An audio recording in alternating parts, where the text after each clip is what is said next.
இப்போ கரு உருவாகும் போதே கர்மா உருவாயிடும்.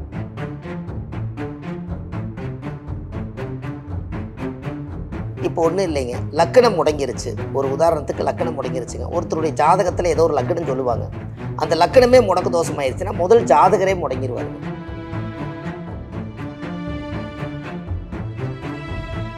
அப்போது லக்கணத்துக்கு 4ஆம் இடம் முடக்கு தோஷம். 4ஆம் இடத்துல ஒரு ஜாதகத்தில் முடக்காயிருச்சுன்னா அவருக்கு 4ஆம் இடத்த சொத்து, 4ஆம் இடத்த வண்டி வாகனம், 4ஆம் இடத்த சுகபோகம், எல்லாத்தையும் அனுபவிக்கிற இடம் 4ஆம் இடம்.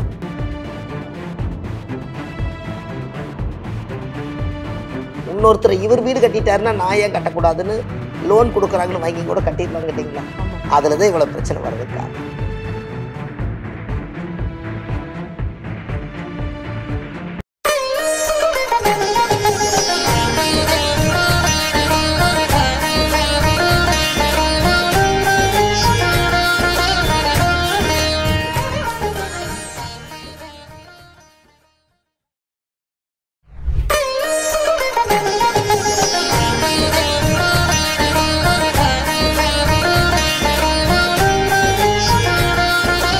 வாழ்வது ஒரு முறை, வாழ்த்தட்டும் தலைமுறை. வள்ளுவர் வாக்கு யூடியூப் சேனல் அன்பு நெஞ்சங்கள் அனைவருக்கும் சிரம் தாழ்ந்த வணக்கங்கள். வாழ்க்கை என்பது வாழ்வதற்காகவா? அல்ல, கொண்டாடுவதற்காக. அப்படிப்பட்ட வாழ்க்கையை முடக்கி போடக்கூடிய தோஷம் ஒன்று இருக்கிறது. அது என்னங்க? அதுதான் முடக்கு தோஷம். சரி, அந்த முடக்கு தோஷம் எதனால வருது? அது ஏன் வருது? அது வாழ்க்கையில என்னென்ன பிரச்சனைகள்லாம் உண்டு பண்ணும்? இதற்கு தீர்வே கிடையாதா? இது குறித்த தெளிவான விளக்கங்களை நமக்காகவே எடுத்துரைப்பதற்காக நம்ம அரங்கிற்கு வருகை தந்திருக்காரு பாரம்பரிய திருவள்ளுவர் குல வம்சத்தில் தோன்றிய பொக்கிஷம், ஆதிகால பரிகார செம்மல், பிரசன்ன ஜோதிட ஞானி டாக்டர் திரு சுபம் மாரிமுத்து ஐயா அவர்கள் இங்கு வருகை தந்திருக்காரு. வாங்க நேர்களே, ஐயாவை சந்திப்போம். வணக்கம் ஐயா. வணக்கங்கம்மா, ரொம்ப நன்றிங்கம்மா. அனைவருக்கும் வணக்கம். பாரம்பரிய திருவள்ளுவர் குல வம்சம், பிரசன்ன ஜோதிடர் சுப மாரிமுத்து, திருப்பூர்லேருந்து இந்த பதிவு உங்களுக்காக. அம்மா ஐயா, வாழ்க்கை அப்படிங்கிறது எல்லாருமே சந்தோஷமா வாழணும், உச்சக்கட்ட பிரம்மாண்ட வெற்றியை எட்டி பிடிக்கணும் அப்படிங்கிற ஒரு ஆசையோட தானங்க ஐயா வாழவே ஆரம்பிக்கிறோம். ஆனா வாழ்க்கைய முடக்கி போடக்கூடிய ஒரு விஷயம் இருக்கு அப்படின்னு சொல்றாங்க. அதுதான் முடக்கு தோஷம்னு எங்களை பயமுறுத்துறாங்க ஐயா.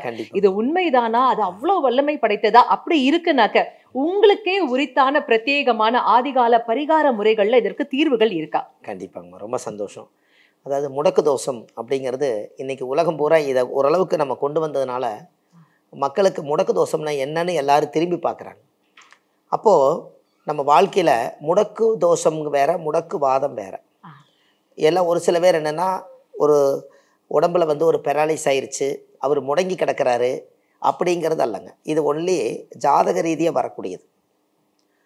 ஒரு ஜாதகத்தில் முடக்கு தோஷங்கிறது ஒரு காலக்கணக்குங்க, ஜோதிடத்தில் இருக்கக்கூடிய ரகசியம். அந்த காலத்தில் ராஜாவே முடங்கிடுவார். அப்போ இந்த நாட்டுக்கே ராஜா முடங்கிடுவார்னா அதைய உலகத்துக்கு அவர் தான் வந்து படி இழக்கிறவர், சாப்பாடு போடுறவர். அவரே முடங்கிட்டாருன்னா அவரையும் ரெக்கவரி ஆக்கி அவர் இந்த உலகத்துக்கு ராஜாவாக இருந்து எல்லா மக்களும் சாப்பிட்டு வாழணும் இல்லைங்களா? அப்போ ராஜாவுக்கே அந்த சோதனை அந்த காலத்தில் இருக்குது. அப்போ அந்த ராஜாவுக்கே சோதனை இருக்கும்போது அப்போது அரண்மனை ஜோசியர் ஒருத்தர் இருப்பார். அந்த அரண்மனையில் இன்றைக்கி இந்த அரண்மனைக்குள்ளே எந்த கேடு இல்லாமல் ஒரு குழந்தை பிறந்தாலோ ஒரு ஆடு மாடு இருந்தாலும் எது இருந்தாலும் அது காலக்கணக்கு எழுதி வச்சு அதை பரிசுத்தமாக வச்சு காலம் நேரத்தை கணிக்கிறதுக்காக அரண்மனை ஜோசியரை ஆதி காலத்தில் அவங்களுக்கு ஒரு இடத்த கொடுத்து வச்சுருந்தாங்க. அப்போ ஜோதிடம் ராஜா காலத்துலேருந்தே வருது இல்லைங்களா? என்னங்க ராஜா, நீங்கள் இந்த கலர் தான் நீங்கள் போடணும், இந்த இதுதான் யூஸ் பண்ணணும், இந்த கடவுளை தான் நீங்கள் கும்பிடணும், இப்படித்தான் நீங்கள் நடைமுறை சாத்தின்னு அந்த காலத்தில் ஒரு ஆலோசகர் இருந்துட்டு இருந்தாங்க. நீங்கள் ஒரு உதாரணத்துக்கு ஒரு பல்லாக்கு இருக்குது இல்லைங்களா? இந்த பல்லாக்கில் ராஜாவை எடுத்துகிட்டு போகும்போது பார்த்தீங்கன்னா முன்னாடி தீப்பந்தம் போகும், அப்புறம் அரக்கன் முன்னாடி போவார். அந்த ராஜா பக்கத்தில் வந்து பாராயணம் பண்ணிட்டு ஆலோசகர் சொல்கிறதுக்கு ராஜா காதில் பக்கத்தில் ஓதறதுக்கு பக்கத்தில் ஒரு ஆலோசகர் இருப்பார். 4 பீமர்கள் வந்து தூக்கிட்டு போயிட்டு இருப்பாங்க. அப்போ முன்னாடி அரக்கன் இருப்பாங்க, பின்னாடி அரக்கன் இருப்பாங்க. ஆனால் ஜோதிடம் ராஜா மட்டும் நடுமையத்தில் இருப்பாங்க. அப்போ இந்த ஆலோசகர் எது போகிறதுக்குள்ளே அந்த நாட்டுக்கு அறிவிக்கிறதுக்காக எல்லா ஆலோசகரும் இந்த நேரத்தில் நீங்கள் இப்படி நிற்கணும், இந்த நேரத்தில் பேசணும்னு சொல்லி அந்த காலத்தையே ராஜாவை பாதுகாப்பு பண்ணினதே ஜோதிடர் தான். ஆனாங்க ஐயா, நம்ம ஊர்ல தானே ஜோதிடம் இவ்வளவு இருக்கு. அப்போ வெளிநாடுகள்ல பிரிட்டிஷ் பாத்தீங்கன்னாக்கா ஒரு காலத்துல உலகையே ஆண்டாங்க, அவங்க எந்த ஜோசியமும் பார்க்கலையே. அது விஞ்ஞானபூர்வமாக அவங்க ஜாதகத்தை அவங்களுக்கு அவங்களோட பாரம்பரியம் டேட்டா பர்த்தை எடுத்து ஜாதகத்தை கணிச்சு உனக்கு இப்படி இப்படி நடக்குன்னு அந்த காலத்தில் சொல்லாதனால அவங்க அதை கண்டுக்காமல் அவங்க வேலையை பார்த்துட்டு இருந்தாங்க. எப்போவுமே சொல்லாத காதல் செல்லாமலே போயிருமா, மனசுக்குள்ளேயே வச்சுருந்தா எப்படி தெரியுங்க. அப்போது எல்லாத்துக்குமே ஒரு ஆனான்னு ஒரு குழந்தைக்கு போட்டு காமிச்சா ஓ இது ஆனாதான் அப்படிங்கிறத அதை தொட்டு காமிக்கும். அந்த காலத்தில் கரடு முருடாக வாழ்கிற காலத்துகளில் எதை உருவாக்குனாங்களோ அந்த எதை உருவாக்குனாங்களோ அதுதானே நம்மளுக்கு தேவை. அப்படி இருக்கிறதுல நம்ம ஜாதகத்தில் 12 ராசியில் 9 கிரகங்களும் சுழற்சி ஆகும்போது அந்த கிரகம் சுழற்சியாக நம்ம ஜாதகத்தில் அந்த அலைவரிசை நம்ம மேலே பட வேண்டியது. அந்த அலைவரிசை படலையும் போது நம்மளோட கர்ம என்னமோ ஒரு கர்மா கடவுள் நம்மளை லாக் பண்ணி வச்சுருவார். லாக் பண்ணி வைக்கிறதே எதுக்குன்னு கேட்டிங்கன்னா, ஒரு சோதனை வந்ததுக்கப்புறம் தான் நம்ம தேடுவோம். அப்போ பிறக்கும் போதே ஒவ்வொருத்தரோட ஜாதகத்திலேயே முடக்கு தோசை எப்படி வரும்னு கேட்டிங்கன்னா, சூரியன் நின்ற நட்சத்திரம் எதுவோ அந்த வீட்டுக்கு தான் அந்த ராசிகள் முடங்கி போகும். சூரியன் நின்ற நட்சத்திரம், இது வரைக்கும் சந்திரன் நின்ற நட்சத்திரம் தான் உங்கள் ராசி. உங்களுக்கு சந்திரன் ரேவதி நட்சத்திரத்தில் நிற்கிதுன்னா அது ராசி. அதே போல் சூரியன் நின்ற நட்சத்திரம் எதுவோ அதுதான் அப்பாவுடைய உயிர் கருவோய் அம்மா கர்ப்பத்தில் வச்சு ஒரு குழந்தை பிறக்கும். இப்போ கரு உருவாகும் போதே கர்மா உருவாயிரு. கரு உருவாகும் போதே கர்மா உருவாயிரு. இதுதாங்க விஷயம். இந்த ரகசியத்தை முதல் நம்ம தெரிஞ்சுக்கிட்டாலே போதுமானது. சூரியன் என்ற நட்சத்திரங்கிறது யாருடைய ஜாதகமாக இருந்தாலும் அந்த சூரியன் எந்த நட்சத்திரத்தில் இருக்குதோ அந்த நட்சத்திரம் தான் அப்பாவுடைய கரு உருவான நட்சத்திரங்க. எல்லா காலமும் வாழ்கிறாங்க, எல்லா காலமே அவங்களுக்கு கன்சீவ் ஆகுதுங்களா? கடவுளாக பார்த்து இந்த வருஷத்தில் இந்த மாதத்தில் இந்த கிழமை இத்தனை மணிக்கு இவங்களுக்கு கரு கொடுத்தால் இந்த குழந்தை 10 மாதம் கிளம்பிச்சு வெளியே வருங்கிறது பிரபஞ்ச ரகசியம். அப்போ ஒரு சூரியன் என்ற நட்சத்திரம் எதுவோ அதுதான் நம்ம ஜாதகத்தில் முடக்கு தோஷம். அப்போ சூரியன் என்ற நட்சத்திரத்துக்கு 12 ராசியில் அது அவங்களுடைய நட்சத்திரத்திலேருந்து அது மூல வரைக்கும் அதனுடைய கணக்கு பாருங்க. அதெல்லாமே அந்த ஜோதிட கணக்கில் நம்ம கொண்டு மூல நட்சத்திரத்து வரைக்கும் எண்ணி அந்த மூல நட்சத்திரத்துலேருந்து ஒரு கால்குலேஷன் போட்டு அந்த முடக்கு தோஷத்தை கண்டுபிடிச்சி அந்த முடக்குக்கு உண்டான கோவில் எங்கே இருக்குதுன்னு கண்டுபிடிச்சி அந்த கோயிலுக்கு போயிட்டு வந்தால் தான் அந்த முடக்கு தோசை நிவர்த்தி ஆகும். இப்போ ஒன்றும் இல்லைங்க, லக்கணம் முடங்கிருச்சு. ஒரு உதாரணத்துக்கு லக்கணம் முடங்கிருச்சுங்க. ஒருத்தருடைய ஜாதகத்தில் ஏதோ ஒரு லக்கணம் சொல்லுவாங்க, அந்த லக்கணமே முடக்கு தோஷமாயிருச்சுன்னா முதல் ஜாதகரே முடங்கிடுவாருங்க. உங்கள் வீட்டில் நம்மக்கிட்ட ஜாதகம் பார்க்க வரும்போது பார்த்தீங்கன்னா யாரோ ஒருத்தர் ஜாதகம் பார்க்க வருவாங்க. சார் அவர் படித்து வேலை இல்லாமல் வீட்டிலையே முடங்கி கிடக்கிறாரு, அவ்வளவு தூரம் கஷ்டப்பட்டு படித்தாரு, இப்போ முடங்கி கிடக்கிறாரு அப்படின்னு அவங்க சொல்லுவாங்க. அப்போ இது என்ன காரணமாக இருக்குதுன்னு கேட்குறீங்க? அந்த முடக்கு தோஷத்தினால தான் அந்த பிரச்சனை வருது. அப்போ லக்கணம் முடங்கிருச்சுன்னா ஜாதகரே முடங்கிடுவார். 2ஆம் இடம் தான் குடும்பஸ்தானம்ங்க. அப்போ 2ஆம் இடம் ஒருத்தருக்கு முடக்காயிருச்சுன்னா அவங்களுக்கு நல்ல குடும்பமாக அமைஞ்சு அவங்க ரொம்ப சீரழிவாங்க, அவங்க பிரச்சனையிலேருந்து ரொம்ப சீரழிவாங்க. 3ஆம் இடம் முடக்கு தோஷம் ஆயிடுச்சுன்னா அவங்க கூட பிறந்தவர்களை இவங்க முடக்கி வச்சுருவாங்க. இந்த முடக்கு தோஷம் ஒரு இடத்துல தான் விழுகுங்க, ஒவ்வொருத்தருக்கும் ஒவ்வொரு பாவகத்தில் விழுகும் இல்லைங்களா? இப்போ என்னுடைய ஜாதகத்தில் 10ஆம் இடம் முடக்குன்னா எனக்கு தொழில் ஸ்தானம் தான் முடக்கா இருக்கும். எனக்கு மற்ற மீதி 11 பாவகம் எனக்கு நல்லா தான் இருக்குங்க. அந்த 10ஆம் பாவத்தை சரி பண்ணுற வேலை மட்டும்தான் இந்த பிறவி வாங்கி நான் வந்திருக்கேன். இதை சரி பண்ணுறதுக்கு தான் கோயிலை பிடிக்கிறது. அருமை ஐயா, அருமை. இப்போ ஒவ்வொரு கட்டத்துக்கும் ஒவ்வொரு கோவில் இருக்குல்ல? கண்டிப்பாங்கம்மா, ஆமாங்க. இப்போ அதை பாருங்க, 3ஆம் பாவம்ங்கிறது முடக்கு தோஷம். கூட பிறந்த சகோதரி இளைய சகோதரியை முடக்கிடுவார். அவங்க எங்கேயோ வாழ்ந்துட்டு இருப்பாங்க. இவர் கரு உருவாகும் போது 3ஆம் இடம் முடக்காயிருச்சுன்னா இவர் பிறந்த தலையெடுக்க எடுக்க அவங்க டவுன் ஆயிடுவாங்க. அப்போது லக்கணத்துக்கு 4ஆம் இடம் முடக்கு தோஷம். 4ஆம் இடத்துல ஒரு ஜாதகத்தில் முடக்காயிருச்சுன்னா அவருக்கு 4ஆம் இடத்த சொத்து, 4ஆம் இடத்த வண்டி வாகனம், 4ஆம் இடத்த சுகபோகம், எல்லாத்தையும் அனுபவிக்கிற இடம் 4ஆம் இடம். தாயோட அன்பு 4ஆம் பாவங்க. இந்த 4ஆம் இடம் முடங்கிருச்சுன்னா அவர் தாயை விட்டு பிரிஞ்சிருவார். இல்லை ஒரே வீட்டுக்குள்ளே இருப்பார், அம்மாவும் பையனும் பேசிக்க மாட்டாங்க, தாயோட பாசம் இல்லாமல் ஏங்குவாங்க. பாசத்துக்கு தாயும் ஏங்கும், குழந்தையும் ஏந்து. அதுபோக வண்டி வாகனம் எடுத்த பிரச்சனை, சொத்து பிரச்சனை, இது எல்லாமே அந்த முடக்கு தோஷத்துக்குள்ளே போய் லாக்காயிடும். இப்போ ஒரு உதாரணம், 4ஆம் இடம் முடக்கு தோஷம் ஆயிட்டா அவர் நல்லா போயிட்டுருப்பாருங்க. என்னைக்காவது ஒரு நாள் 4ஆம் இடம் தான் வீடு, அவர் எப்போ வீடு கட்டுறாரோ அன்னையிலேருந்து இவர் முடங்கிடுவாருங்க. கர்மாவை போய் இயக்குறாரு. அப்போ அது ப்ளஸ் ஆயிருங்க, இது மைனஸ் ஆயிருங்க. இப்போ யாராவது ஒருத்தர் 4ஆம் இடம் முடக்கு தோஷமாகி வீடு கட்டிட்டாங்கன்னா ஆடு அசைஞ்சு அசைஞ்சு சாப்பிடும், வீடு அசையாமல் சாப்பிடுமா. சின்ன பிளான் போட்டு வீட்டை பெருசாக பண்ணிடுவாங்க. அங்கே கொஞ்சம் கடனை வாங்கி இங்கே கொஞ்சம் கடனை வாங்கி மன உளைச்சலாகி வீட்டை கட்டிட்ட கால் வச்சுட்டுமேனு கட்டி போடுவாங்க. இந்த இதுக்குள்ளே போய் உட்கார்ந்து அவங்க நிம்மதியாக வாழ முடியாமல் அங்கிருந்து அவங்களுடைய கர்ம வேலை செய்ய ஆரம்பிச்சிருங்க. அப்போது நம்ம ஜாதகத்தில் எதை இயக்கணும் எதை இயக்கக்கூடாதுன்னு ஆதி காலத்தில் சில ரூல்ஸ் இருக்குதுங்க. அதையெல்லாம் தாண்டி இன்னொருத்தர் இவர் வீடு கட்டிட்டாருன்னா நான் ஏன் கட்டக்கூடாதுன்னு லோன் கொடுக்குறாங்கன்னு வாங்கி கூட கட்டிடுவாங்க இல்லைங்களா? அதில் தான் இவ்வளோ பிரச்சனை வர்றதுக்கு காரணம். இப்போ இது 4ஆம் பாவம். இந்த முடக்கு தோசை எப்படி சுற்றி வருதுன்னு பாருங்க. சரிங்க ஐயா, 12க்கும் சொல்லுங்க ஐயா. அப்போ இது 5ஆம் பாவம் முடக்கு தோஷம் ஆயிடுச்சுன்னா முதல் கரு அழிஞ்சு அது இதாயிருங்க. 5ஆம் இடம் தான் புத்திரஸ்தானம்.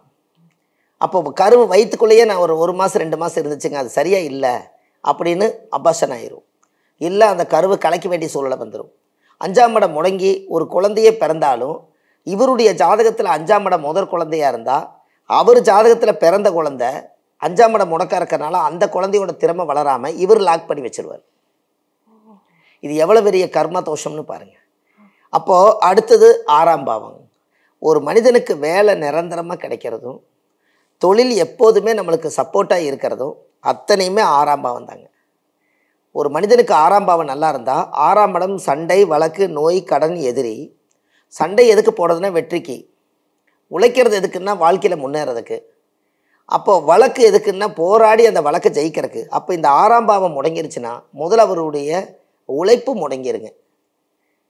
அப்போது அடுத்தது லக்கணத்துக்கு 7ஆம் இடம் முடக்கு. 7ஆம் இடம் யாராவது ஒரு ஜாதகத்தில் முடங்கிட்டா திருமணம் ஆனதுக்கப்புறம் அந்த ஜாதகர் முடங்கிடுவார். 7ஆம் இடம் தான் கல்யாணங்க. 7ஆம் இடம் தான் கல்யாணம். அப்போ இந்த 7ஆம் இடம் உங்கள் ஜாதகத்தில் கல்யாணமாக இருந்தால் அந்த 7ஆம் இடம் முடக்கு தோஷம் இருக்கிறனால அந்த 7ஆம் இடம் முடக்கு திருமணம் பேச்சை எடுத்ததுலேருந்தே அந்த குடும்பத்தில் பிரச்சனையாக இருக்குங்க. நம்மக்கிட்ட ஜாதகம் கிட்டத்தட்ட ஒரு 200-300 ஜாதகமாவது 7ஆம் இடம் முடக்க நாங்கள் கேள்வி கேட்டுக்கிறோங்க. எங்கள் வீட்டில் ஆமாங்க பிள்ளைய நல்லா படிக்க வச்சேன், கல்யாண பேச்சை எடுத்தாலே பிள்ளை எங்கிட்ட சண்டைக்கு வராப்பிள்ளைங்க அப்படிம்பாங்க. அப்போ அந்த பொண்ணு சண்டைக்கு வரலைங்க, அதோட கர்ம சண்டைக்கு வருது. எப்படிங்கம்மா? கர்ம சண்டைக்கு வருது. அதை என்றைக்கு அவங்க நிவர்த்தி பண்ணுறாங்களோ அன்னைக்கு அந்த பொண்ணு நிம்மதியாக வாழும். 7ஆம் இடம் தான் ஒரு ஆண் பெண் சேர்ந்து குழந்தை பெக்கக்கூடிய இடம், அங்கீகார உறவு அதுதாங்க. 7ஆம் இடம் தான் தாம்பத்திய வாழ்க்கை, 7ஆம் இடம் தான் மனைவி, 7ஆம் இடம் தான் நட்பு, 7ஆம் இடம் தான் நண்பர்கள், 7ஆம் இடம் தான் லைஃப் பார்ட்னர், தொழில் பார்ட்னர். இத்தனையுமே 7ஆம் இடம் முடங்கிருச்சுன்னா இதில் எதுலேயுமே அவங்க திருப்தி அடைய முடியாது. அப்போ இது ஈஸியாக இருக்குது இல்லைங்களா? இந்த முடக்கை நம்ம சரி பண்ணிட்டா அவங்க அந்த 7ஆம் இடம் சுத்தமாயிட்டா இவங்க இந்த பூலோகத்தில் என்ன சந்தோஷம் அனுபவிக்கணும்னு நினச்சாங்களோ அந்த சந்தோஷத்தை இவங்க அனுபவிப்பாங்க. ஆனால் அது தெரியாமல் இவங்க லாக் ஆகிருக்கிறனால இவங்க என்ன பண்ணுறதுன்னு தெரியாமல் அப்படியே அமைதியாக இருப்பாங்க. நான் ஒரு கஷ்டத்திலேயே வாழ்கிறேங்க அப்படின்னு. அடுத்தது 8ஆம் இடம் முடக்கு. இந்த 8ஆம் இடம் முடக்குங்கிறது என்ன அப்படின்னு கேட்டிங்கன்னா மாங்கல்யம் அவங்க கழுத்தில் அடிக்கடி நிற்காதுங்க. தாலியும் கட்டியிருப்பாங்க, எனக்கு தானாக கழண்டு விழுகுதுங்க. ஆனால் கணவருக்கு ஒன்றும் ஆகாது. 8ஆம் இடம் முடக்காக இருந்தால் ஒன்றும் ஆகாதுங்க. திருமணம் ஆனதுக்கப்புறம் மாங்கல்யம் அடிக்கடி கழண்டு விழுகுதுங்க. நீங்கள் பெரியோர்களால் நிச்சயிக்கப்பட்ட திருமணத்தினுடைய மங்கலியத்தை நான் உண்டியில் போட்டேன், இப்போ வேறு தாலி தான் கட்டிக்கிறீங்க, நீங்கள் சொன்னது சரிதான், இப்படி மாற்றுவாங்க. அப்போவே நம்ம தெரிஞ்சுக்கலாங்க. அப்போ அந்த மங்கலிய முதல் தாலி அதில் இல்லை, 1000 பேர்த்துக்கு முன்னாடி அர்ச்சனை பண்ண தாலி இல்லை, அது இழந்துட்டு இன்னொரு தாலி கட்டியிருப்பாங்க. இந்த 8ஆம் இடம் முடக்க இருக்கிறவங்களுக்கு அந்த மாங்கலியம் இதாகாது. அதுக்கு அடுத்து 9ஆம் பாவம். முதல் ஒரு ஜாதகத்தில் 9ஆம் இடம் முடக்கு தோஷம் இருந்தால் நம்ம தாத்தா முப்பாட்டா செஞ்ச கோவில் தானம் தர்மம் புண்ணியம் இருக்கு இல்லைங்களா, இதெல்லாமே லாக் ஆகி நின்றுக்கும். இந்த ஜாதகக்காரர் அனுபவிக்க முடியாதுங்க.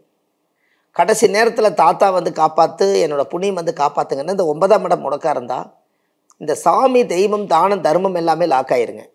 இவர் ரொம்ப கஷ்டப்பட்டுக்கிட்டே இருப்பார். அவர் தான் கோயிலுக்கு போயிட்டு வந்தாருன்னா பிரச்சனை அதிகமாகிறதுக்கு காரணம். 9ஆம் இடம் தான் தெய்வம். முடக்கு அங்கே இருக்கிறனால அதுக்கு என்ன காரணமாக இருக்குது அப்படின்னு கேட்டிங்கன்னா அந்த காலத்தில் ஏதாவது ஒரு குலதெய்வத்தை எடுத்து நடத்துவாங்க. ஏதோ இவங்களுடைய ப்ரெஸ்டேஜ் பிரச்சனையினால் ஊர் பிரச்சனையினால் குலதெய்வத்தை பூட்ட வேண்டிய சூழலை திறக்காமையே பல வருஷம் இருந்திருப்பாங்க. அந்த தெய்வ சாபங்கள் எல்லாம் அந்த குடும்பத்துக்கு இருந்தால் தான் அந்த 9ஆம் இடம் முடக்கு தோஷம் வரும். அப்போ அவங்களுக்கு பரிகாரமே என்ன அப்படின்னா நீங்கள் ஒரு கோயில் கட்டி கும்பாபிஷேகம் பண்ணி இந்த ஊருக்கே அன்னதானம் போட்டிங்கன்னா இந்த முடக்கு தோஷம் நிவர்த்தி ஆகும். என்னங்கம்மா? அருமை ஐயா, அருமை. அப்போ 10ஆம் இடம் முடக்குங்க. எது நெகட்டிவாக இருக்கோ அதையும் அப்படியே பாசிட்டிவாக ஆக்கி. ஆமாங்க, பாசிட்டிவாக மாற்றணும். நாம் பிறந்ததே நாம் ரெடிமேடு கர்மா கிடையாதுங்க. நம்ம தாத்தாவுடைய ரத்தத்திலேருந்து தான் நம்ம பிறந்திருப்போம். ஆல்ரெடி அந்த கர்மா இருக்குங்க. நம்ம ஃப்ரெஷ்ஷாக பிறக்கிறதுக்காக நம்ம என்ன தான் நம்ம ஆல்டர்னேட்ஸ் பண்ணாலும் பிறக்கும் போதே விதிக்கப்பட்டதுங்க. ஒரு திருமணம் எப்போ முடிவாகுதுன்னு சொல்லுங்கள். அந்த குழந்தை பிறந்த போதே இல்லைங்களா, அவருடைய ஜாதகத்தை வச்சு அதில் நமக்கு தெரிஞ்சிடும் இல்லைங்களா. அது எழுதி வச்ச ஃபிக்ஸடு ஒரு கல்யாணம் நடக்கிறதுக்கு 2.5 வருஷத்துக்கு முன்னாடியே கர்மம் எழுதப்படுதுங்க. யாருக்கு திருமணமாக இருந்தாலும் 2.5 வருஷம் ஆகுங்கண்ணே. 2.5 வருஷத்துக்கு முன்னாடியே மாப்பிள்ளையும் பொண்ணையும் அது ப்ரிப்பேர் பண்ணிகிட்டே இருக்குங்கண்ணே. அது ஏன் அப்படி ப்ரிப்பேர் பண்ணுது அப்படின்னு கேட்டால், கடலோட உப்பு எங்கே இருக்குதுங்க, நார்த்தங்காய் எங்கே இருக்குது, இந்த ரெண்டு ஒரே ஜாடியில் போட்டிங்கன்னா ஊறுகாயாக இருக்குது, டேஸ்ட்டாக இருக்குதுங்கிறீங்க. அது மாதிரி வாழ்க்கை அமைக்கணும்னா கடவுள் எங்கெங்கே வச்சுக்கிறாரு வருங்க பொருளை. கடலோட உப்பு கடற்கரையில் இருக்குது, நார்த்தங்காய் நாட்டுக்குள்ளே இருக்குது. இந்த ரெண்டையும் அறுத்து போட்டால் ஊறுகாய் டேஸ்ட்டாக இருக்குதுன்னு நம்ம சுவையாக சாப்பிட்றோம். அதே மாதிரி தான் வாழ்க்கை சுவையாக இருந்துச்சுன்னா நம்மளுக்கு தேடல் எதுவும் இருக்காதுங்கிறக்காக அப்போ ஒரு ஒரு பொருளை ஒரு ஒரு இடத்துல வச்சுக்கிறத இதை 2.5 வருஷமாய் கொண்டு வந்து அவர் சேர்த்து வருங்கன்னு. கர்மகாரகன் யாருங்க? கர்மகாரகன் சனி. சனி ஒரு ராசியில் எத்தனை நாள் குடியிருப்பாரு? 2.5 வருஷம். அந்த 2.5 வருஷங்கிறனால தான் அந்த கர்மாவை முடிவு பண்ணி அவங்கள, கர்மாங்கிறது ஒரு கல்யாணம் தானே, அவங்க இன்னொரு வம்ச விருத்தி பண்ணுறக்காக. அப்போ 2.5 வருஷத்துக்கு முன்னாடியே கர்மாகாரகன் முடிவு பண்ணித்தான் கல்யாணம் ஃபிக்ஸ் ஆகுங்கன்னு. நம்ம என்ன நினச்சிக்கிறோம், இப்போ ஒருத்தர் சொன்னாங்க, அந்த மாப்பிள்ளை போய் பார்த்தோம், அந்த மாப்பிள்ளை முன்னுக்கு பிடிச்சி போச்சு, ஒரு 3 மாதம் 6 மாதத்துக்குள்ளே பத்திரிக்கை அடைச்சி 6 மாதத்தில் கல்யாணம் முடிஞ்சிச்சு நம்ம நினச்சிக்கிறோங்க. 6 மாதத்துக்குள்ளே நடந்தது வெளிச்சத்துக்கு வந்துருச்சு.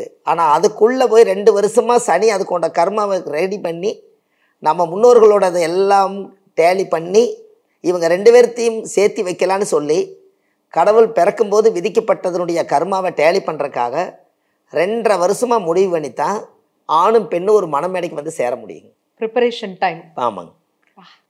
அருமை ஐயா, அருமை. அப்பா, எவ்வளோ விஷயங்கள் வாழ்க்கைக்குள்ளே இருக்குல்ல. நம்ம நினச்சிக்கிறோம் நம்ம தான் பண்ணினோம், நாம் இந்த மேட்ரிமோனியில் போய் பார்த்தோம் ஃபிக்ஸ் ஆகிடுச்சு அப்படிலாம் நினச்சிக்கிறோம். ஆனால் அதுக்கு பின்னாடி இவ்வளோ விஷயங்கள் புதைந்து கிடக்கு இல்லைங்களா அப்பா? இப்போ அந்த சனி முடிவு பண்ணி இவருக்கு இந்த பொண்ணை அமைச்சு கொடுக்கலாம். இதை அமைச்சதுக்கு அப்புறமே ஜாதகத்தில் பிரிவின தோஷம், குழந்தைகள் பிறந்ததுக்கு அப்புறம் பிரிவின தோஷம், இதெல்லாம் என்னென்னா அவங்களுடைய முன்னோர்கள் செய்த ஊழ்வினை கர்மானால இங்கே கட்டாகுங்க. அவங்க ஒன்றும் தப்பு சொல்ல முடியாது. பெரியோர்கள் அந்த காலத்தில் என்ன விதைச்சாங்களோ அதை அவங்களே திருப்தியாக நிவர்த்தி பண்ணாமல் விட்டுட்டால் அதனுடைய வாரிசுகளுக்கு இந்த கர்மா போய் சேரும்.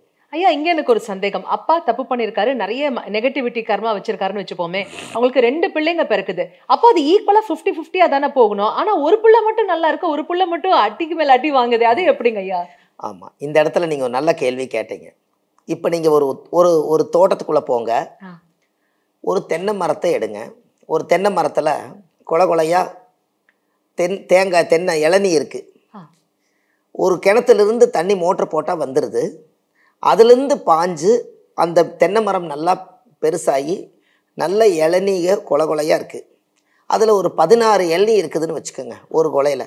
அதை போய் நீங்கள் கட் பண்ணி அதை கீழே இறக்கி கொண்டு வரீங்க.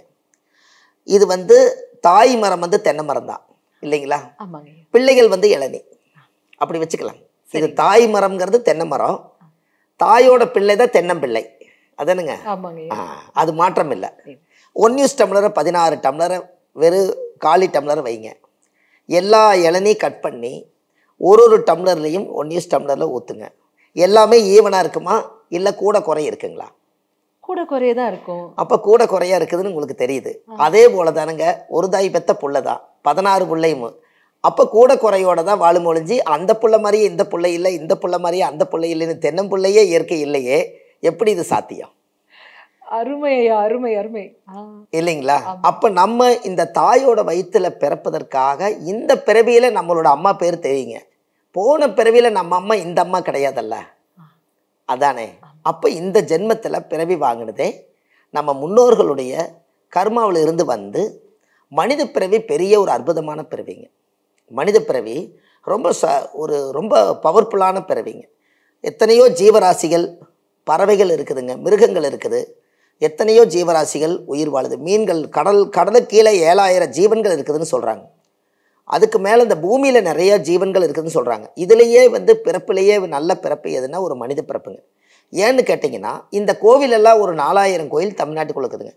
இந்த கோயிலை எல்லாம் மகிமைப்படுத்துறது மனிதர்கள் தானே என்னங்க? கடவுளோட சக்தி எவ்வளவு கொடுத்துருந்தாலும் அந்த ஞானத்தை பெற்று இந்த உலக மக்களுக்காக 1000-2000 தலைமுறைகள் தலைஞ்சு வர்றதுக்கு மனிதனுங்கிட்ட இருக்கக்கூடிய ஞான சக்தியை வச்சுத்தானே இவ்வளவு ஒரு மகத்துவத்தை உருவாக்கியிருப்பாங்க. அப்போ மனித பிறப்பு மிகப்பெரிய பிறப்பு.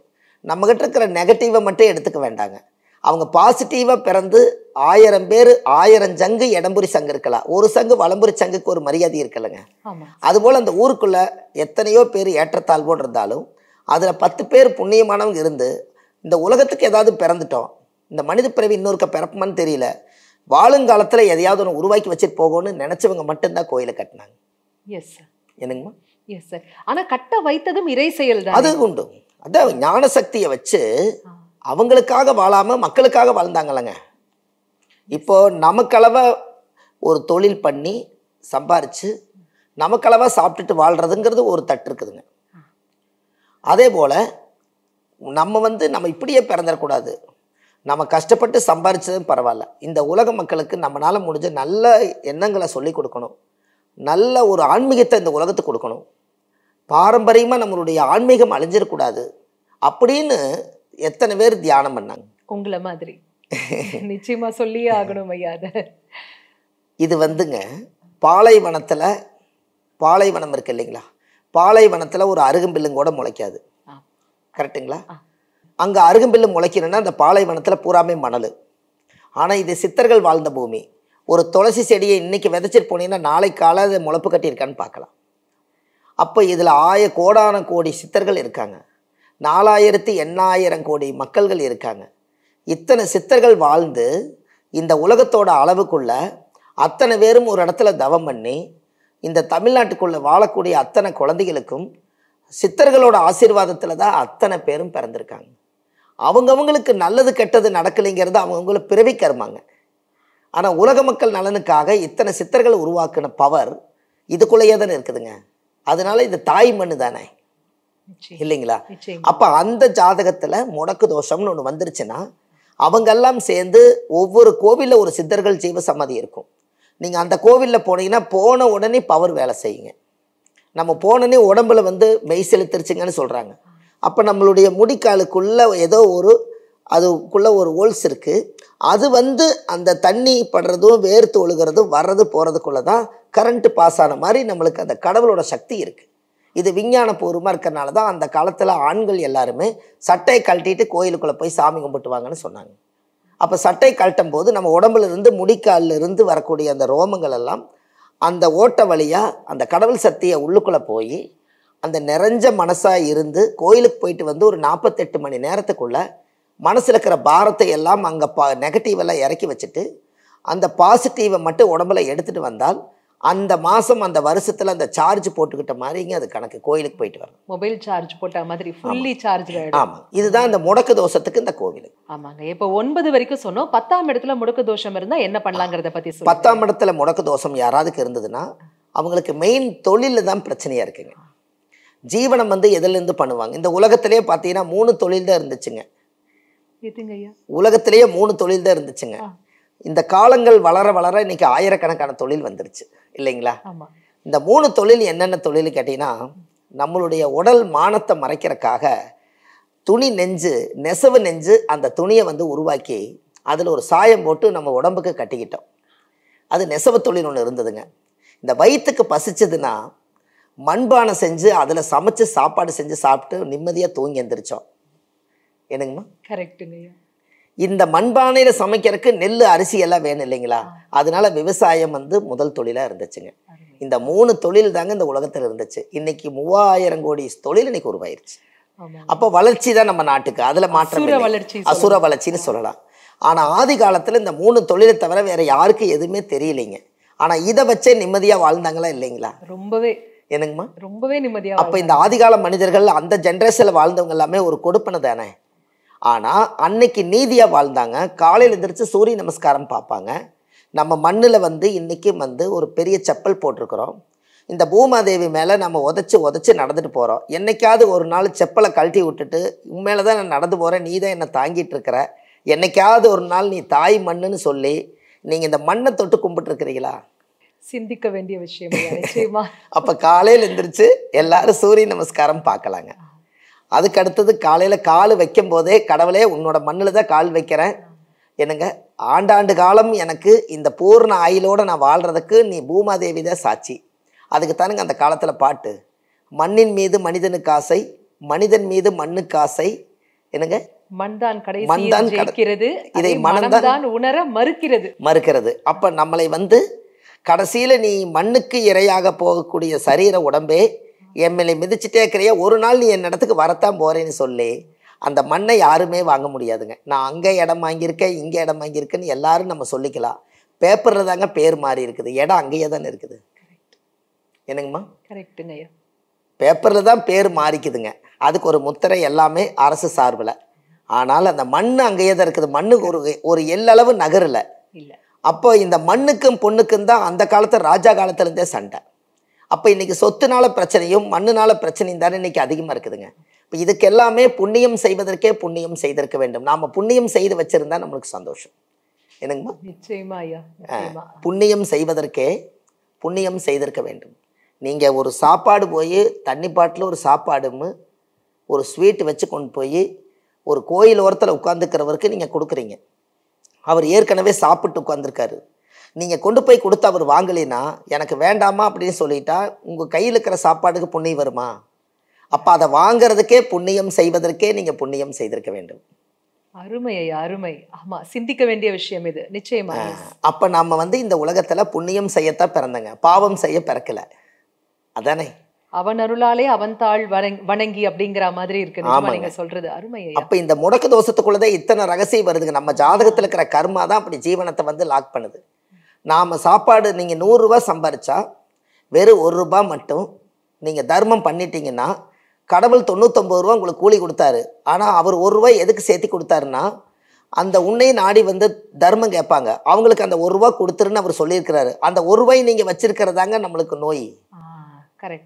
அந்த 1 ரூபாயா சேர்த்து 10,000 ரூபாய் சேர்ந்துச்சுன்னா அந்த 10 ரூபாய் அவங்களுக்கு ஒரு டீ வாங்குறதுக்கு ஒரு சாப்பாட்டுக்கு அவங்களுக்கு கொடுத்துட்டீங்கன்னா இந்த தர்மங்கள் செய்ய செய்ய கர்மங்கள் குறையுமா? தீர்மன் இந்த புத்தகத்திலே இல்லை. என்னங்கம்மா? தர்மங்கள் செய்ய செய்ய கர்மங்கள் குறையுமா? தீர்மன் இந்த புத்தகத்தில் இல்லைன்னா என்னங்க? இந்த பிறவி எடுத்த 120 வருஷத்துக்குள்ள நம்ம முன்னோர்களோட பாவத்தையும் நாம் செய்த கர்மாவையும் எல்லாத்தையும் சேர்த்து வச்சு கொஞ்சம் குறைச்சிட்டு இந்த உலகத்துல வாழலான்னு சொல்லுதுங்க. அதையும் தர்மம் செய்யலைனால் அது கர்மத்துக்குள்ள தானே இருக்கும். நிச்சயமா லோட கொஞ்சம் இறக்கி வைங்கப்பா அப்படின்னு சொல்றீங்க நீங்க. உங்களுக்கு ஒண்ணு தெரியுமாமா? அதாவது ஒண்ணு சொல்லிடுறேங்க. கர்மம் அப்படின்னு நீங்க ஒரு வெள்ளை பேப்பர்ல எழுதுனீங்கன்னா எப்படி எழுதுவீங்க? கா இர் மா இம்னு எழுதுவீங்க. அந்த கா பக்கத்துல கொஞ்சம் ஒரு சுழி கீழே இழுத்தீங்கன்னா என்ன ஆகும்? தர்மம். தர்மம்னு ஆயிரும். அப்ப அதுக்குள்ளேயே ரகசியம் இருக்குது. அதுதான் மர்மம். ஆமாங்க, கரெக்டா சொன்னீங்க. அருமை அருமை. கரெக்டு தானுங்க, அப்படித்தான் இருக்குதுங்க. கர்மம்னு இருக்குது, அதைய வந்து நம்ம தர்மமா மாத்தோம்னா அது நம்ம கையில தான் இருக்குது. அதனாலதான் தர்மங்கள் செய்ய செய்ய கர்மங்கள் குறையும். தீர்வுன்னு எந்த புத்தகத்திலே இல்லை. இது நான் 17 வருஷத்துக்கு முன்னாடி இந்த புத்தகத்துல எழுதுனுங்க. தர்மத்துக்கும் கர்மத்துக்கும் என்ன சம்பந்தம்னு. அப்போ அதனாலதான் அந்த கோயிலுக்கு போகும்போது இந்த பாட்டை நான் எழுதியிருக்கிறேங்க. ஏதாவது ஒரு கோயிலுக்கு போனீங்கன்னா விளக்கு போட்டு சாமி கும்பிடணும்னா அங்கே போகும்போது சாமியை வந்து பார்க்கும்போது நமக்கு என்ன நடக்குதுன்னு நம்மளுக்கு தெரியல. அங்கே போய் என்ன நினச்சி நம்ம குடும்பம் நல்லா இருக்கணும், தொழில் நல்லா இருக்கணும், என் வீட்டுக்காரர் நல்லா இருக்கணும், என் குழந்தைகளுக்கு கல்யாணம் ஆகணும் அப்படின்னு நினைக்கிறக்கு அங்கே தோணாமல் அங்கே இருக்கிற சாமி அலங்காரத்தை பார்த்து என்ன நினைக்கிறனே தெரியலிங்க. நான் அரை மணி நேரம் நின்று அங்கே போனேன்னு எனக்கு வாயே வரல சாமி கிட்ட போக அப்படின்னு ஒரு ஃபீல் பண்ணுறாங்க. அப்போ நீங்கள் என்ன பண்ணலாம்னா என்ட்ரன்ஸ்லேயே விளக்கு போடுவாங்க இல்லைங்களா, அங்கேயே நீங்கள் ஒரு மூல மந்திரத்தை எழுதுங்கன்னு இந்த பின்னாடி நான் எழுதியிருக்கேங்க. பின்னாடி என்ன எழுதியிருக்கிறேன்னா, முற்பிறவியில் செய்த பாவங்கள் எப்பிறவிக்கும் தொடராமல் இருக்க இப்பிறவிலேயே என் தந்தை வழியில் வந்த கர்மாவினைகளும் என் தாய் வழியில் வந்த கர்மாவினைகளும் தாயுடைய கர்ப்பத்திலிருந்து நான் இந்த பூமிக்கு கொண்டு வந்த கர்மாவினைகளும் இன்றோடு நிவர்த்தி ஆகட்டுன்னு விளக்கு போடுங்கன்னு எழுதியிருக்கேன். எல்லா பிரச்சனைக்கும் ஒரு ஃபுல் ஸ்டாப் நீங்க அங்கேயே வச்சிட்டீங்க. எல்லாம் முற்பிறவி இப்பிறவி எப்பிறவி எல்லாம் முடிஞ்சதுங்களா. அப்ப நாம இந்த பிறவியில தீபம் போட்டுட்டோம், அடுத்த பிறவிக்கு இந்த கஷ்டத்தை தொடர்ந்து கொண்டு வர வேண்டாம்னு கடவுளுக்காக எழுதுனதுங்க. இன்னைக்கு பாருங்க எல்லாரும் இந்த உலகத்துல இந்த யூடியூப்ல சொன்னதுக்கு அப்புறம் நிறைய பேர் இதை சொல்லி இந்த மந்திரங்களே நல்லா இருக்குதுன்னு விளக்கு ஏத்துறாங்க. ஐயா, அருமை. என்னங்க? அதாவது 4 வேதங்கள் சொல்வாங்க, ரிக், யஜுர், சாம, அதர்வனன்னு. அதற்கு அடுத்தாற்படியாக 5வது வேதமாக பஞ்சம வேதம், நாட்டிய வேதம் சொல்வாங்க. இது 6வது வேதமாவே நாங்க எடுத்துக்கணும் ஐயா. ஏன்னா அவ்வளவு பொக்கிஷங்கள் உள்ளடக்கிய ஒரு மிகப்பெரிய பெட்டகம் அப்படின்னே சொல்லணும். அதை எங்களுக்காகவே கொடுத்தமைக்கு உங்களுக்கு தான் சிறந்தாழ்ந்த நன்றிகள் சொல்லணும் ரொம்ப ஐயா. சந்தோஷம். அருமை ஐயா. 10ஆம் பாவம் வரைக்கும் முடக்கு தோஷம் இருந்தா என்னென்ன மாதிரியான கஷ்டங்கள்லாம் நாங்க வந்து ஃபேஸ் பண்ண வேண்டி இருக்கும் அப்படின்னு சொன்னீங்க ஐயா. 11, 12 அந்த இரண்டிற்கும் நீங்க விளக்கங்கள் கொடுங்க ஐயா. ரைட்டுங்கம்மா. 11ஆம் பாவம் என்பதுங்க இந்த உலகத்திலேயே மனநிறைவ திருப்தியா வாழ்ற இடம் 12ங்க 11ங்க. ஆமா, 11ஆம் பாவம் திருப்தியா வாழ்ற இடம். எனக்கு போதும்னு நீங்க சாப்பாடை மட்டும் சொல்றீங்க இல்லையா, வாழ்க்கையும் போதும்னு நம்ம நினைக்கிறோம் இல்லைங்க? முடியலையே. அதுதாங்கம்மா. வாழ்க்கையும் போதும், இந்த வீடு போதும், எனக்கு இந்த பணம் போதும், நான் இந்த பிறந்தது போதும், என்னங்க என்னுடைய அக்கா தங்கச்சிகளோட பாசம் போதும், என் அண்ணன் தம்பிகளோட உறவுகள் போதும், அப்பா சேர்த்து வச்ச சொத்து போதும், எல்லாம் போதும் போதும்னு சொன்னால் தேடல் கம்மி. போதும் என்ற மனம் குறைவாக இருந்தால் மட்டும்தான் தேடல் அதிகம் இல்லைங்களா? அது வந்து ஜாதக கட்டத்தில் 12ஆம் இடம் வந்துங்க, அந்த திருப்தி அடையக்கூடிய இடம் 11. அந்த 11ஆம் பாவம் ஒரு ஜாதகத்தில் முடங்கிருச்சுன்னா அவர் எத்தனை கோடி சொத்து இருந்தாலும் திருப்தி இல்லாத வாழ்க்கை வாழ்வார். அழகான மனைவி, அன்பான குழந்தைகள், கூட பிறந்த பாசமுள்ள சகோதரர்கள், அரண்மனை மாதிரி வீடு, எது இருந்து அவர் திருப்தி இல்லைன்னா நீங்க என்ன பண்ணுவீங்க? இருக்கு ஆனா இல்ல அப்படின்னு சொல்ற மாதிரி இருக்குது, அனுபவிக்க முடியாமையும் கூட போகலாம். அப்ப இந்த 11ஆம் இடம் முடக்கு தோஷம் இருந்தால் ஒரு சின்ன விஷயம் தாங்க, அந்த 11ஆம் இடம் முடக்கு தோஷத்தை அவர் நிவர்த்தி பண்ணிட்டாருன்னா எல்லா பிரச்சனையுமே அந்த யோகமெல்லாம் தீர்ந்து, அந்த கஷ்டமெல்லாம் தீர்ந்து அவர் லைஃப்ல நல்லா இருப்பாருங்க. அப்போ 11 என்பது லாபஸ்தானம்ங்க. ஒரு மனிதர் தொழில் பண்றாரு, எதற்காக பண்றாருங்க? லாபம் வேணுங்கிறதுக்காகத்தானே பண்றாரு. அந்த லாபம் இல்லைன்னா பண்ண முடியாது இல்லைங்களா? அப்போ லாபம் ஒரு மனிதருக்கு, இன்னைக்கு காலையில் எந்திரிச்சு நான் ஒரு தொழிலுக்காக கதவை ஓப்பன் பண்ணேன், உட்கார்ந்தேன், இன்னைக்கு கொள்முதல் இவ்வளோ வந்துச்சு, லாபம் எனக்கு இன்னைக்கு 2000 ரூபாய் வந்திருக்குது அப்படின்னு சொன்னால், ஓ பரவாயில்லேன்னு மனசு திருப்தி அடையுங்க. அது கடைவிரித்தேன் கொள்வார் இல்லைன்னு வந்துச்சுன்னா பிரச்சனை தானுங்க. அதனால இப்போ என்ன போச்சுன்னா, அந்த 11ஆம் இடம் முடக்கு தோஷத்தை கண்டுபிடிக்கணும். ஒவ்வொருத்தரோட ஜாதகத்திலையும் இந்த பிரச்சனை ரொம்ப நாளாக இருக்குது. அதனால இதை நிவர்த்தி பண்ணணும். அதுக்கு அடுத்தபடியாக 12ங்க. இந்த 12ஆம் இடம்ங்கிறது என்னன்னு கேட்டீங்கன்னா, கட்டில் சுகம், நிம்மதியான தூக்கம், இந்த ரெண்டும் 12ங்க. கட்டந்தரையில் துண்டு விரித்து தூங்கும் போதும் கூட கனவு வராமையும் கூட நிம்மதியாக தூங்கின காலம் ஒரு காலத்தில் உண்டு. இப்போ கனவு மட்டுமே இருக்குதுங்க, நினைவாகலை. ஆனால் கட்டளை படுத்து தூக்கம் இல்லைங்க, ஏசி ஓடிட்டு இருக்குதுன்னு ஒரு சில குடும்பத்தில் சொல்லுவாங்க. அப்போது 12ஆம் இடம் யாராவது ஒரு ஜாதகத்தில் முடங்கிருச்சுன்னா அவங்க வீட்டில் வைத்தியம் பார்த்தே வாழ்க்கையில் நிம்மதி எல்லாம் போயிடுவாங்க. 12 தான் வைத்தியங்க. கட்டிலில் தூங்குனாங்கன்னா தூக்கம் வராது. 12 நிறைவடைஞ்சு கடைசியில் நம்ம இந்த ஆத்ம போதும் மனமேன்னு சொல்லணும். இது இல்லாமல் இருக்கிறதுனால 12 பாவகத்துக்குமே இந்த முடக்கு தோஷம். இந்த முடக்கு தோஷம் பாருங்க, ஒருத்தருடைய ஜாதகத்தில் ஒரு இடம் தான் பிளாக் பண்ணும். அப்போ இந்த உலகத்தில் 12 பிளாக்குக்குள்ள எத்தனையோ கோடி மக்கள் லாக் ஆயிருக்காங்க. இவங்களுக்கு எல்லாத்துக்குமே கோயில் இருக்குதுங்க. அருமை ஐயா. அதாவது எந்தெந்த பாவங்கள் முடக்கு தோஷத்தினால் பாதிக்கப்பட்டிருக்கிறதோ அதற்கு உரித்தான ஆலயங்கள் என்ன, அது எங்க இருக்கு, அங்க என்னைக்கு போகணும், அங்க போய் யாருடைய கால்களை இறுக பற்றி கொண்டு கண்ணீர் மல்க கதறினால் எங்களுடைய வாழ்க்கை செழிக்கும் அப்படிங்கறத குறித்த விளக்கங்கள்.